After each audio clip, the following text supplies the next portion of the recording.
All right, everybody. Hello, this is Joseph P. Farrell with news and views from the Nefarium on Thursday, April 20th, 2017. April 20th, folks, Adolf Hitler's birthday. Don't read into it. I want to thank everybody for your prayers and well wishes. Last week, and I've still got a bit of it, last week I had a really bad case of periotonsillitis. In other words, my right tonsil was swollen. I had to have an antibiotic IV drip. It's just been a miserable 2 weeks, let me tell you.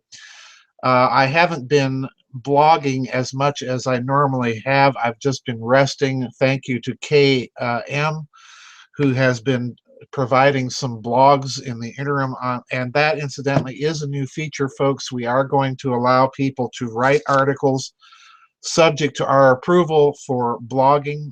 We just allowed KM some of her articles to appear this last week, and a big thank you to her because that took some of the pressure off and allowed me to do some rest and recuperation. But anyway, last week, folks, I simply couldn't talk at all. So I want to thank everybody for your prayers and well wishes. And we're slowly getting back into the saddle. And today, case in point, we have an article from F. William Engdahl that I think is very, very important that you all go out and read. This was an article that was shared by Ms. M.W., and it's called, "Is Euro Land on the Verge of Disintegration?" And I'm increasingly taking the view that it's looking very, very shaky for the euro. I want to read several paragraphs from Mr. Engdahl's article and to refresh your memory about a couple of things and make a couple of my usual high-octane predictions. So let's start with the paragraph right under the subject header, "German austerity medicine is killing the patient." Quote, "A major problem is that the Eurozone economies have been forced to impose the wrong medicine to deal with the 2008 financial and economic crisis. The Eurozone crisis has been wrongly seen as state spending too wildly and labor costs rising too high. So again, under German pressure, the Eurozone countries in crisis, such as Greece, have been forced to impose draconian austerity, slash pensions, cut wages, and so on. The result has been even worse economic recession and rising unemployment, rising bank bad loans, so that by 2015, Greece's gross domestic product had declined by more than 26%, Spain's by 6%, Portugal by 7%, and Italy's by almost 10% compared with 2008. Across the Eurozone, more than 19 million workers are jobless. And incidentally, I suspect that these figures are low, and I'll tell you why in just a moment. Greece, Italy, Portugal, and Spain have a total of an unprecedented 11 million unemployed workers. In France and Italy, the employment is over 13% of the labor force. In Spain, it is 20%, and in Greece, a staggering 25%. This is all the state of economic affairs more than 8 years after the 2008 crisis. In short, there has been no economic recovery in Euroland. Since 2009, the European Central Bank, the Bank of the Euro, has made unprecedented moves to stabilize the banking crisis. They have only postponed and not improved the situation. Today, as a result of the European Central Bank buying of mortgage bonds, corporate bonds, state bonds, and asset-backed securities, the European Central Bank balance sheet is more than 1.5 trillion euros. The ECB, whose president is Italian Mario Draghi, has held interest rates in an unprecedented negative interest rates around 0.4%, minus 0.4% since June of 2014. The European Central Bank has made it clear that negative central bank interest rates will remain for some time.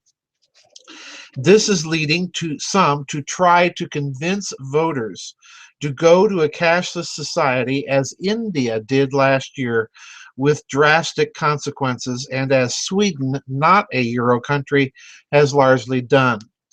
If banks continue to charge their customers a fee for using customers' deposits, an incredible thought for most people. People would simply take the money and run into gold or other safe assets or cash. And folks, that is indeed what I think has been going on with this so-called cashless experiment. People don't trust it. I don't blame them. And I suspect what they're doing is they're putting a certain amount of their liquidity and assets into actual hard assets like gold and bullion and things that they can trade with in case this whole experiment blows up in their face. It is not a solution. Now, I mentioned I was going to talk about these unemployment figures that Mr. Engdahl is citing here. I suspect that these figures, as they are in the United States, are tinkered with and that we're not being told the whole story. This website has members in France, in Spain, in Italy, in Greece, and so on. And the last time I talked directly with any of them, particularly in Spain, they indicated that the government figures are far too low and that the unemployment is much, much more drastic than the European authorities, be it in Madrid or Rome or Athens, are actually saying. All right. So I suspect that that's probably the case, and this is, I think, going to have a huge influence on the French and German elections. But let me continue with Mr. Engdahl's article because I want to indulge in some really high-octane speculation today. He goes on to say this under the section called A Coming Currency War. Quote, so to put it gently, the Eurozone is a ticking debt time bomb ready to blow at the slightest new shock or crisis. We may well see that shock in the next 2 years once Britain has completed its exit from the EU, and this is where it's very good. Already, the new administration of Donald Trump in Washington has signaled a potential launch of a currency war against the euro. On January 31st, U.S. Trade Czar Peter Navarro accused Germany of using a, quote, grossly undervalued euro to exploit, unquote, the U.S. and Germany's EU partners. Navarro went on to call Germany the core of the Eurozone economies, a de facto currency manipulator. Navarro has stated while the euro freely floats in international currency markets, this system deflates the German currency from where it would be if the German Deutschmark were still in existence. Let me stop right there, because this is the heart of the issue. And I think that Engdahl is correct that we're watching and have been watching, folks, a quiet currency economic war taking place between the United States and Germany for quite some time. I think this is ultimately the issue behind American intervention in the Ukraine and that whole mess between America basing its military bases now in Poland and the Baltic states.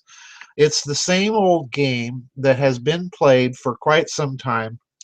And I think all of this is a kind of quiet, covert war between these two countries. The whole reason being, again, to prevent a German-Russian rapprochement.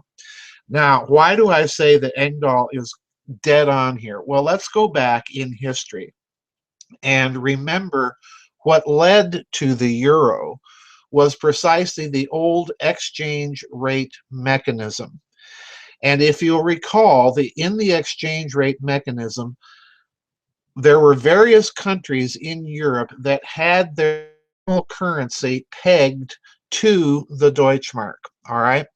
Countries like Denmark, Holland, Austria, and so on had their national currencies pegged to the Deutschmark within certain narrow bands of fluctuation. Their currencies were allowed to float, but they could not go outside those parameters of fluctuation at the high or low end vis-a-vis the Deutschmark Otherwise, the German Bundesbank would come in and re-establish those currencies either by buying them or selling them within those exchange rate fluctuation parameters. All right, that was the exchange rate mechanism.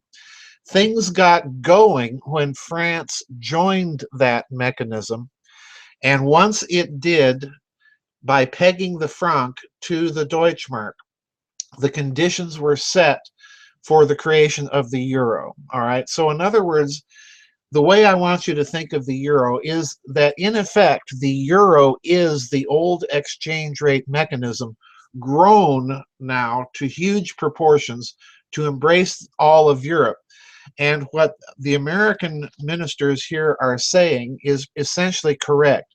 If you were to look at the Eurozone as an exchange rate mechanism and assume that the Deutschmark were still there, you would discover that they are very, very carefully manipulating the value, all right, of the euro. And this is what's going on. Now, this is all backdrop for what Engdahl now says. And I want you to understand all of this because it's crucial to hear him now in what he's now going to propose. Quote, Britain, with the vast financial resources of the City of London, once free from the shackles of EU membership, could well join with Washington in a full-scale covert currency war to bring down the euro, something that would have devastating consequences for the Eurozone economies. Why? Because, well, they've pegged their economies to the German economy, all right? Britain's pound is the third largest global payments currency after the dollar and the euro.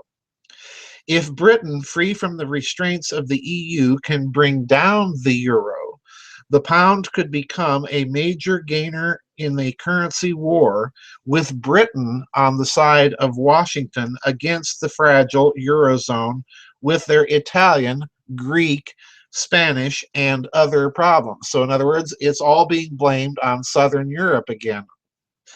Already, British Prime Minister Theresa May is in discussions with the Trump administration about forging, listen to this carefully, a bilateral US-UK trade agreement, and some in influential circles in the United Kingdom are talking of inviting the USA to become an associate member of the British Commonwealth. All right.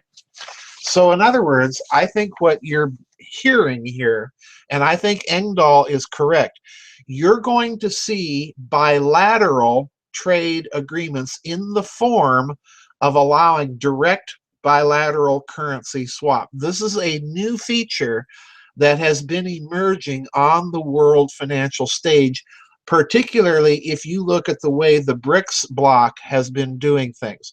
We have seen the emergence of these bilateral currency agreements between India and Iran, between China and Russia, and so on, where they're trading with each other directly in their national currencies, bypassing the US dollar as a reserve currency. So, in other words, what Engdahl is saying is you're going to see that arrangement now start to happen and include the United States and the US dollar. So where is this going to leave the great big grand Europe experiment? All right, this is where I think it gets interesting, because there will be a German, in other words European, but in reality German response to these developments. All right, one of the things I suspect you're going to see in Europe, you might see a softening of the austerity policies coming out of Berlin and Brussels, but I suspect much more importantly, you're going to see an increasing independence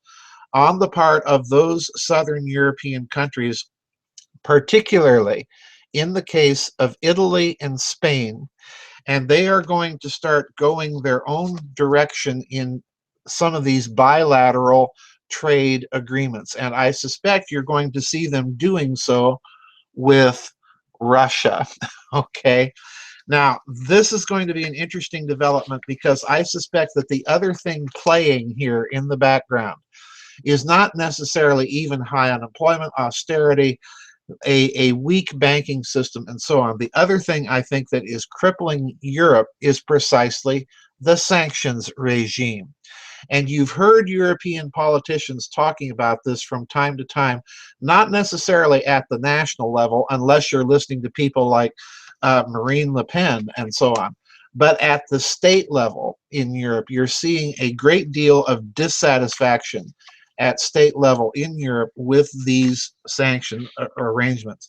So I'm looking for Europe maybe not to disintegrate, but I do suspect you're going to see much more independence from the member nation states, particularly the larger economies, Spain, Italy, and so on. Eventually, France, depending on the outlook of those elections in France and how that will spread to the rest of Europe. So more bilateral arrangements coming down the pike.